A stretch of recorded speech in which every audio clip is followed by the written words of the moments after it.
Bien. Bueno, miren, en la palabra de hoy vamos a hacer todo en 20 minutos. Así que prepárense. Y esta palabra, obviamente, en 20 minutos no va a poder ser ni abarcada ni profundizada. Así que les voy a dejar una tarea que tal vez hasta les lleve todo el año, ¿no? Segunda de Timoteo. Parece que fue una vida, hace un año que estuve aquí. Cuántas cosas han pasado, pero el Señor ha sido fiel, nos ha sostenido. Su iglesia está más fuerte que nunca, más profunda que nunca, más llena de su Espíritu Santo que nunca. No tenemos temor para lo que vendrá, porque el Señor está con nosotros. Cuando Pablo con sus compañeros de ministerio pasaron por Derbe, Listra, Iconio. En Listra encontraron un discípulo. Subrayen esa palabra. Encontraron un discípulo llamado Timoteo, Hechos 16. Y era hijo de madre judía, padre griego. Recuerden esto, mamá judía. Por lo tanto, en la tradición hebrea, el pacto se transmite a través de la madre, o sea que era un ciudadano de Israel, Timoteo. Pero su papá era Timoteo, era griego y no había permitido, al parecer, que su hijo sea circuncidado. Así que estaba ahí, su madre, me la imagino, haciendo fuerza desde su intercesión. Las mamás saben de qué hablo, ¿no? Clamando por su hijo. Y ya cuando Pablo le escribe la segunda carta a Timoteo, su discípulo, su hijo en la fe, encontramos algo interesante. Esto se me abrió así porque no lo encontré en ningún libro, así que es primicia absoluta. Un detalle, a veces la palabra tiene, cuando empezamos a bosquejarla sobre todo, aparece cómo el pensamiento del apóstol se va desarrollando, por dónde pasa, y empezamos a encontrarle un sentido profundo a lo que dice. Y este es un ejemplo y ahora se los voy a demostrar. Vamos a leerlo rápido. Me dicen cuando voy en los 15 minutos, ¿sí? Me hacen señas, ¿sí? Porque quiero abarcar todo en ese tiempo. Segunda Timoteo 1, 3 al 12.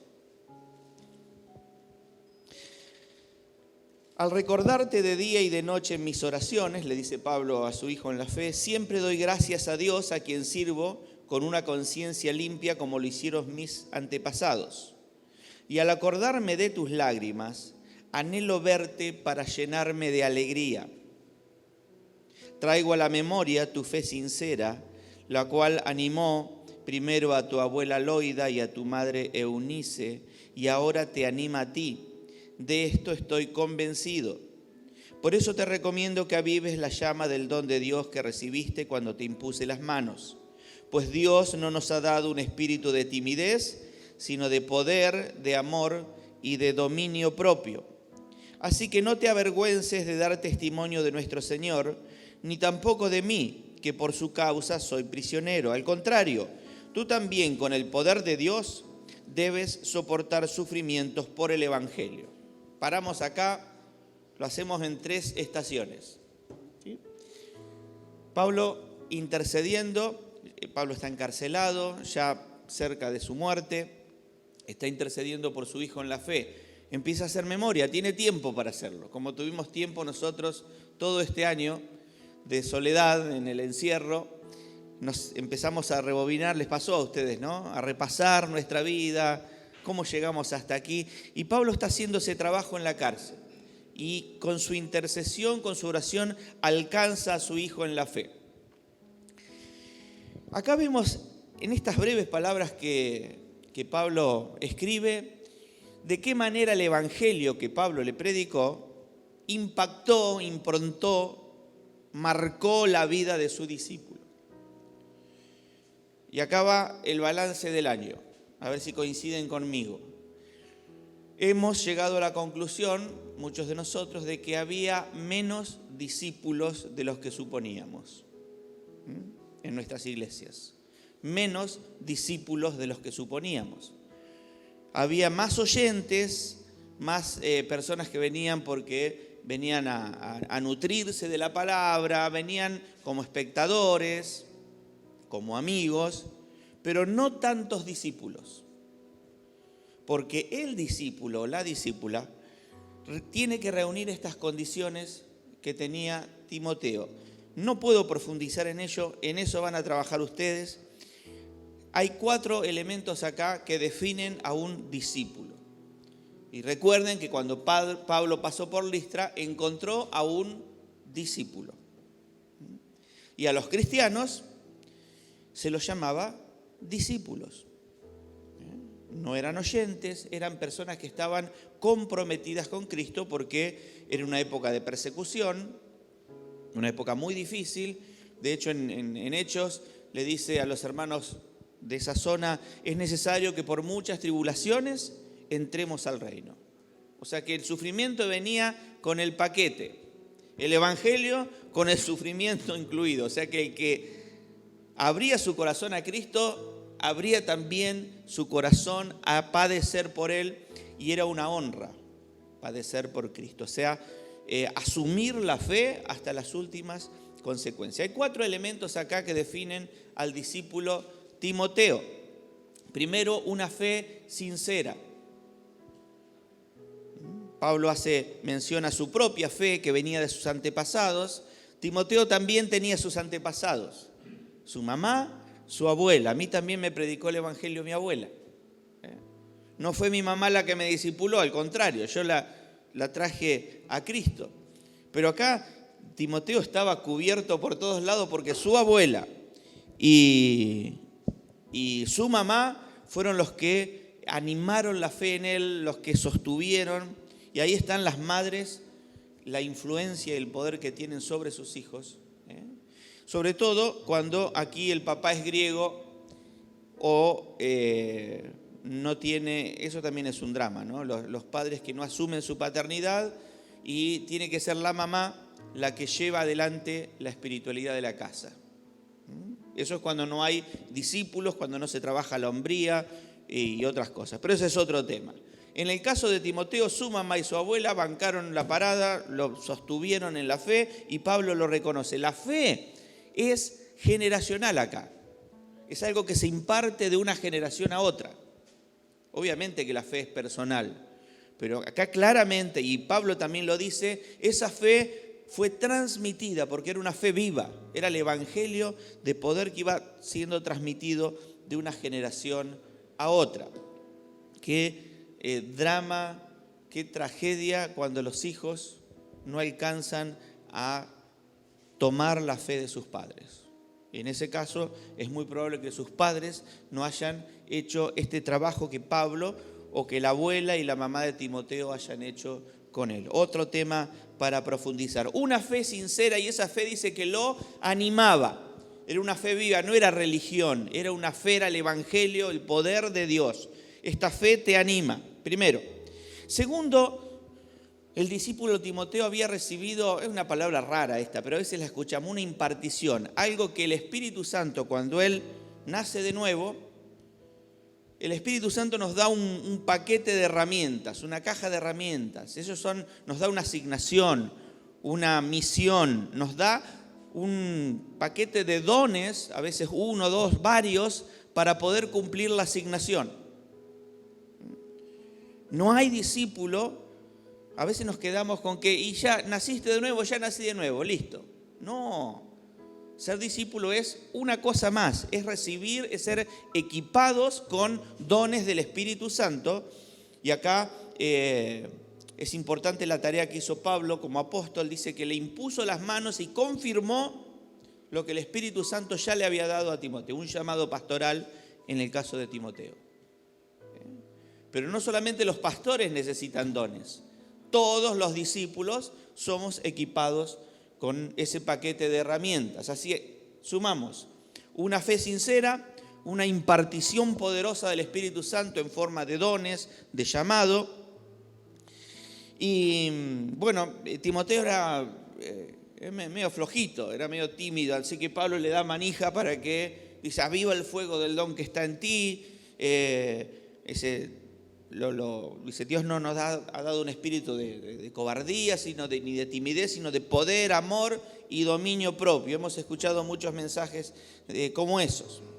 Pero avanzamos, ya llevamos 2 elementos. El tercero, no te avergüences de dar testimonio de nuestro Señor, ni tampoco de mí, que soy. Acá está el trabajo concreto de, ¿este fierro es para pegarle a alguien o no? Ahí está. Me está molestando. El trabajo concreto, el poner las manos en el arado. Su tarea era proclamar el Evangelio. Había sido llamado al pastorado.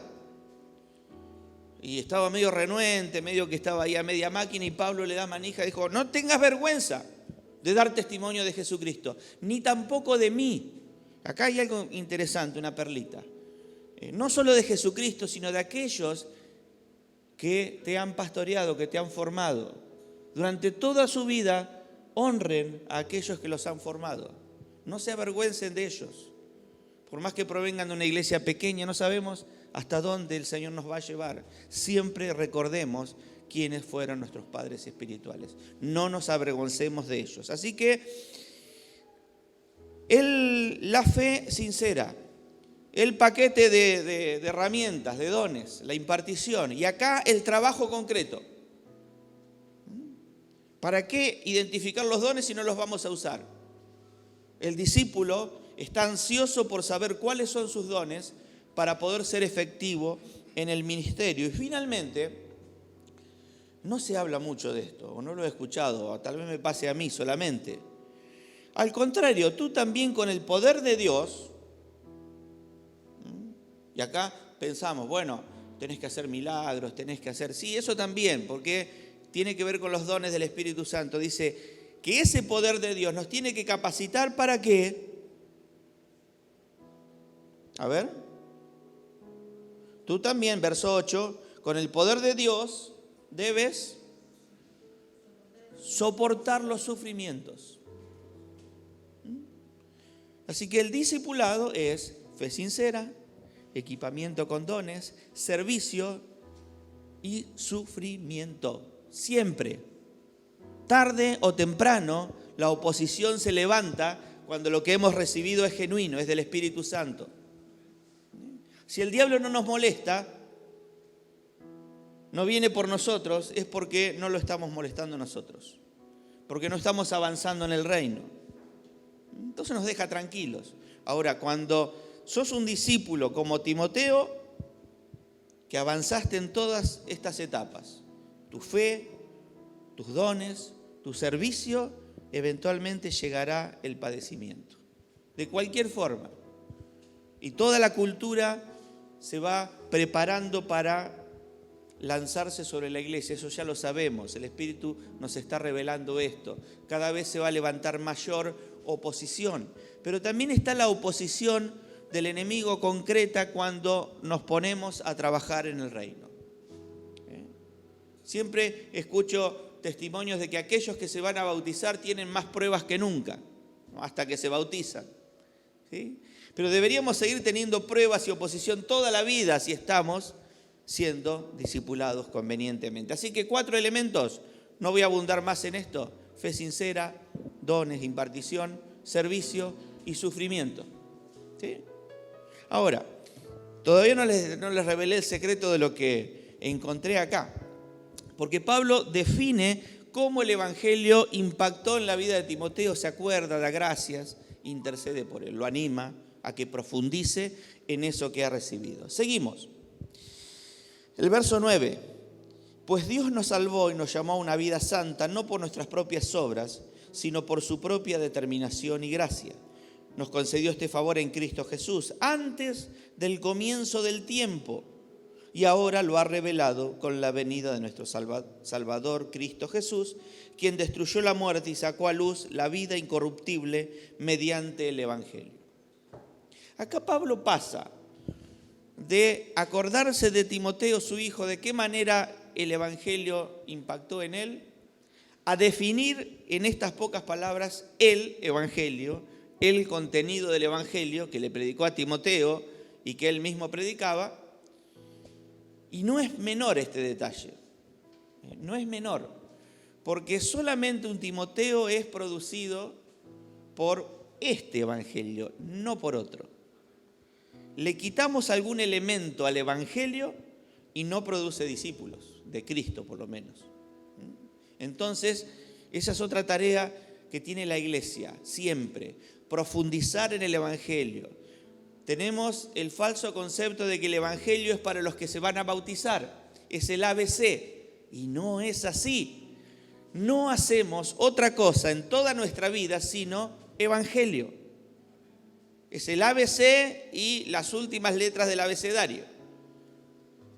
No hay otra cosa fuera del evangelio, porque es tan profundo, es sabiduría de Dios que nos ha salvado. Entonces, toda la vida nuestra tarea será profundizar en este océano de sabiduría, de gracia, de amor, de misericordia. Entonces Pablo era, como apóstol, era muy celoso del contenido del evangelio. Por ejemplo, recuerden con los Gálatas, con Pedro mismo medio que se le paró de mano porque Pedro lo habían llevado los judaizantes para otro lado. Y Pablo era categórico en esto, era radical. No podemos cambiar nada del evangelio porque si cambiamos el contenido ya no tendremos discípulos. Ya seremos una secta, una religión. Entonces, profundicemos en el evangelio, estudiemos el evangelio, que se nos revele en profundidad para hacer evangelio siempre, en todo su contenido. Y acá viene el secreto. Me sorprendió porque está escondido. Admito que está escondido, no está a simple vista. Escuchen esto. Pablo definió el impacto que tuvo el evangelio en Timoteo, definió el evangelio que le predicó a Timoteo y ahora hace una referencia personal, ¿sí? En pocos versículos.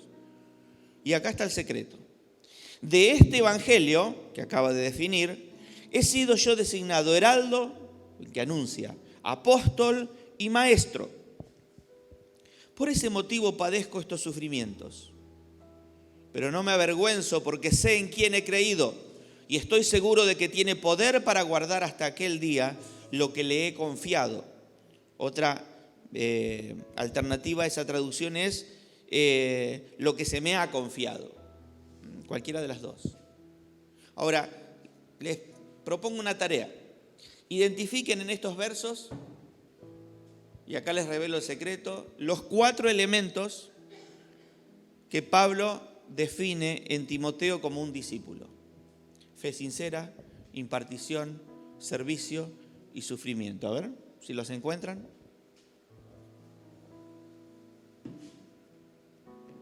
No están en el mismo orden. No crean que se la iba a hacer tan fácil, Pablo. A ver si los encuentran. Desde el verso 11 al 12. En 2 versículos, Pablo deja caer así los mismos elementos que impactaron en la vida de Timoteo.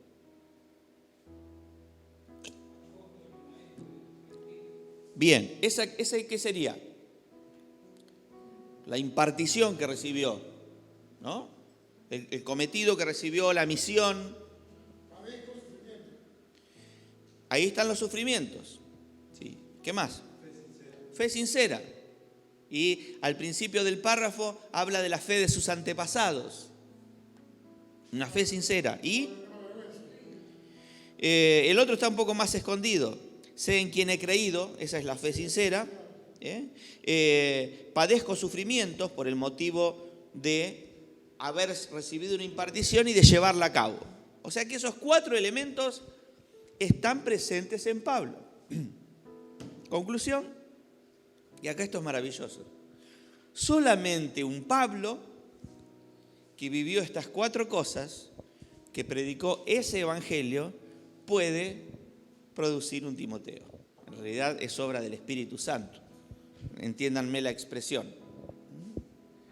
Porque nosotros, primero, si no predicamos este evangelio, no hay resultados de reino. Pero lo segundo que aprendemos aquí, con el ejemplo de Pablo, es que si no vivimos este evangelio, no vamos a poder pretender que estén los Timoteos allí.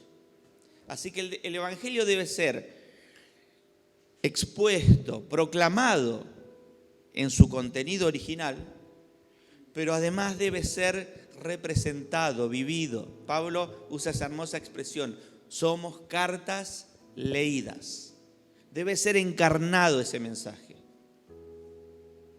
Porque en este sentido, el mensajero también es el mensaje. El mensajero, anoten esto, el mensajero también es el mensaje. Porque la gente, sobre todo cuando recién nos acercamos a la fe, es muy poquito lo que entendemos. Se nos va revelando de a poco. Lo primero que vemos es la vida de aquel que nos trae el mensaje. Empezamos a leer esa carta antes de que empezamos a entender lo que dice la Biblia. Después entendemos esto. Y lo entendemos en la medida en que somos discipulados. Porque si la gente la dejamos ahí en la superficie, tampoco va a entender el evangelio. Y no lo va a impactar de la forma en que vemos que impactó en Timoteo. Esto nos abre enormes desafíos. Nos tenemos que replantear qué evangelio predicamos, de qué manera lo transmitimos, de qué manera lo encarnamos y después de qué manera estamos discipulando, que es una forma de paternizar, de llevar con nosotros, de hacerlo parte de nuestra familia, de llevarlo al lado. Yo estoy acá porque he tenido gente que me ha discipulado, que ha invertido tiempo en mí, y ustedes seguramente podrán dar el mismo testimonio. Solamente un Pablo, viviendo el evangelio de esta manera y predicándolo de esta manera, pudo engendrar Timoteos. Y les voy a hacer otra pregunta. Ustedes admito que me puedan decir, bueno, pero no todos son Timoteo, no todos tienen que ser pastores. Es cierto, pero ahí hay otro falso concepto que se nos mete por ahí, escondido. Y es que ser pastor no es más que cualquier otra asignación en el reino. No tiene un nivel de jerarquía superior. Tiene una asignación, una autoridad delegada para un trabajo específico, como cualquiera de los oficios, como el trabajo de maestro, de evangelista, un profeta o un apóstol.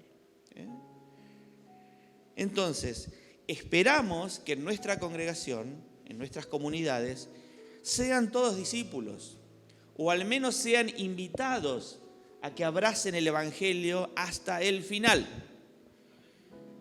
No podemos obligar a nadie, las puertas están abiertas, pero el discipulado no es para una élite, no es para un grupo que va a hacer la obra del ministerio. El discipulado es para todos, porque todos, aún el más pequeño, el que menos expectativa nos genere, tiene una fe sincera, tiene dones que el Espíritu Santo le ha dado, y si lo discipulamos convenientemente, va a ser poderoso en el reino de Dios.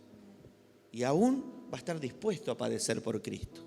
Así que no subestimemos a nadie, porque Dios se especializa en tomar lo que no es, lo que nadie ve, los David que estaban detrás de las ovejas, formarlos, procesarlos para que sean discípulos, para que hagan una diferencia en el reino, para que encarnen el evangelio. Y es interesante porque Pablo dice, lo que has oído de mí, te encargo que se lo transmitas a otros. Esos discípulos van a ser otros discípulos. No hace falta tener 10 años en la iglesia para ser discípulos. Lo hemos aprendido este año.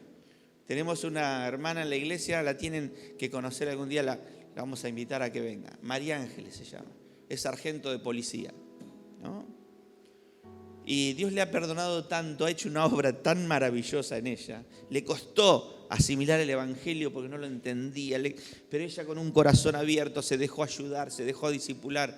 Graciela estuvo trabajando mucho con ella, Patricia, esposa de Palomeque, del pastor, estuvieron siguiéndola por mucho tiempo. Y este año, el año que tuvimos mayores dificultades para ser discipulados tal vez, el Espíritu Santo la potenció de una manera, ahora está ganando personas para Cristo. Desde su lugar de política, está en un lugar difícil, está en un lugar de mucha presión. Le tocó trasladar a una mamá con una tragedia, fue llorando todo el viaje en el patrullero atrás, y ella mientras manejaba y la llevaba al otro extremo de la ciudad, le iba compartiendo la palabra, y es tan transparente, tan directa, porque no anda con teología, con mucha vuelta, no ahí al palo y a la bolsa, ¿no? Bien profunda. La evangelizó, ¿no? Y ahora las hermanas de la iglesia están haciendo una tarea de asistencia, una familia, un montón de niños con unas complejidades enormes. La iglesia está presente. Y cuando ¿fuiste vos o Patricia? Cuando esta chica le dijo, supóngase que haya sido Graciela, le dijo, mira Graciela, yo te dejé entrar a mi casa por María Ángeles, porque yo a ella le creo. Y ella no hizo tremendos cursos de teología, ella encarnó el Evangelio, ¿no? Y es creíble, porque es una carta leída. Así que, ¿entendemos el desafío que tenemos? Invitar a que todos sean discipulados. Si alguno quiere permanecer como oyente, amamos igual, ¿sí? Pero la invitación es que si abrazamos el Evangelio en serio, debemos pasar de la fe sincera a identificar nuestros dones, a practicar esos dones y a padecer por Cristo. Eso es ser discípulo, no otra cosa, no a mitad de camino.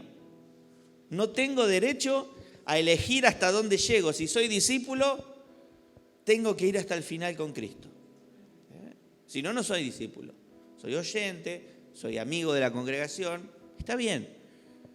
Pero la gracia y la bendición y el poder de Dios, el sentido de propósito, la plenitud del Espíritu Santo está cuando abrazamos el Evangelio completo. Y cuando pedimos, por favor, discipulame. Buscamos a alguien, le pedimos a nuestros referentes, discipulame, acá estoy, con todos mis defectos, con todos mis desafíos, ayúdame, formame en Cristo, impartime la palabra, ayúdame a identificar los dones, vamos a orar juntos, teneme paciencia, pero quiero ser discípulo, quiero ser discípula. Entonces, cuando vengan años como estos que vienen ahora, teníamos una hermana en la iglesia que tenía el ministerio del aliento. No, irónicamente lo digo, porque lo primero que le decía a alguien que venía por primera vez, esto no es nada, hermano, lo que va a venir, le decía, ¿no? Y el nuevo decía, pero ¿qué va a venir? ¿Qué va a venir? ¿No? Lo alentaba con esas palabras. No les puedo prometer que va a ser un año, ¿vieron? Maravilloso, en el sentido, va a ser maravilloso por los frutos que vamos a recoger. Porque las temporadas a nosotros no nos cambian el rumbo, no nos apartan del propósito de la asignación. El contexto a nosotros no nos cambia el enfoque. En cualquier circunstancia, el Evangelio tiene poder para vencer. Y nosotros allí como discípulos, todo lo puedo en Cristo que nos fortalece. Pablo estaba hablando estas tremendas palabras a Timoteo, estaba preso. Estaba en aislamiento obligatorio y no por 14 días. Y no en las mejores condiciones en casa. Ayer estuve en un Zoom con los hermanos de la INAC Internacional y una hermana, no me recuerdo el nombre ahora, estaba en su casa en una hamaca paraguaya y se la veía ahí mientras escuchaba, disfrutando, ¿no? Compartiendo. Pablo no tenía esas comodidades, pero la palabra de Dios decía, él no está encarcelada. Así que los bendigo esta comunidad para que este año sea un año para que avancen en hacer discípulos, en improntarlos con el Evangelio, con este Evangelio, para que ustedes le muestren el Evangelio encarnado en ustedes y Dios los va a respaldar. venga lo que venga. No está cerrada, la iglesia está más viva que nunca, está con más revelación que antes, está más enfocada que nunca. Así que los bendigo, hermanos, bendigo esta comunidad. Espero no venir dentro de un año. No sé, pero si eso es así, lo que ocurra, los encontraré fortalecidos. Los encontraré haciendo discípulos, buscando discípulos. Como Pablo encontró un discípulo allí en Listra. Los encontraré avanzando en la asignación que Dios les ha dado. Los encontraré más maduros, más formados, más procesados por Dios. ¿Lo creen así? Amén. Dios los bendiga.